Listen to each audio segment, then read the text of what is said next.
Ever walked through a pet store and seen all those little brightly colored fish in cups on the shelf? You have? I'm not surprised, because betta fish are one of the most commonly kept pets in the world, known for being easy to care for and relatively low maintenance. However, one thing you may not have known is that bettas are not the only ones of their kind.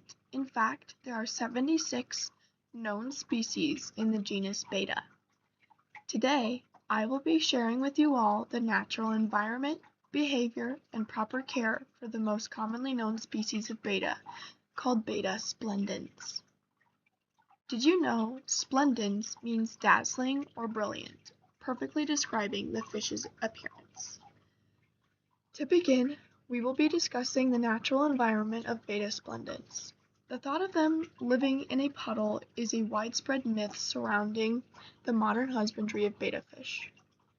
Bettas are very territorial animals, and contrary to common belief, their territories are estimated by some to be approximately 1 square meter, or 3 feet squared.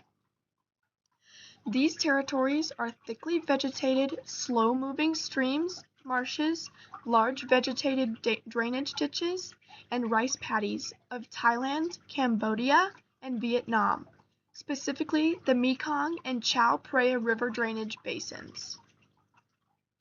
These ecosystems are shallow but extensive, providing ample space for the territories of these aggressive fish. Also, giving them plenty of room to find mates and fulfill their primarily carnivorous diets of insect larvae. Naturally, these activities would be nearly impossible in a little puddle. These habitats often change dramatically throughout the year.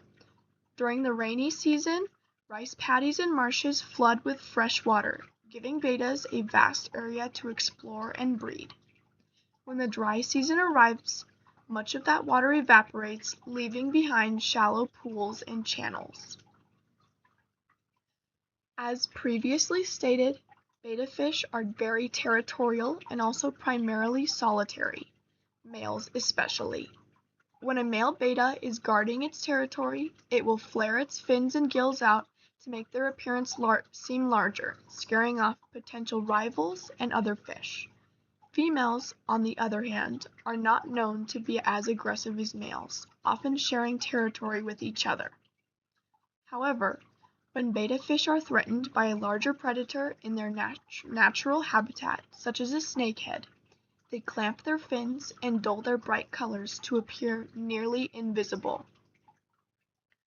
Because they live in warm, stagnant water that is often low in oxygen and constantly changing, wild bettas, and all bettas including, have evolved a labyrinth organ, which allows them to breathe air directly from the surface. They are frequently seen swimming up to take big gulps of air. The labyrinth organ fills with oxygen when it reaches the surface, allowing the fish to breathe in water low in it.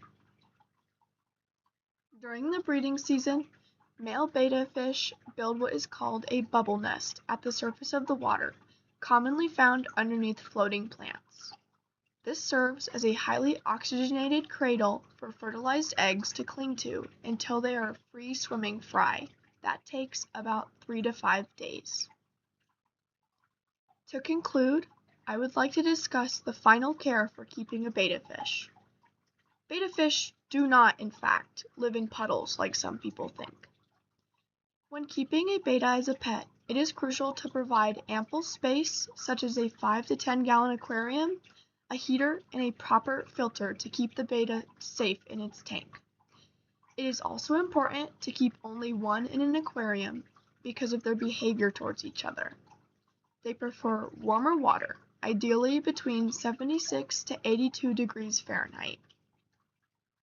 So, next time you walk through a fish store, you'll know that behind the beauty of betta fish is not just a puddle, but an environment full of fascinating behaviors and adaptations that make betta fish so interesting. Thank you for letting me share with you all today.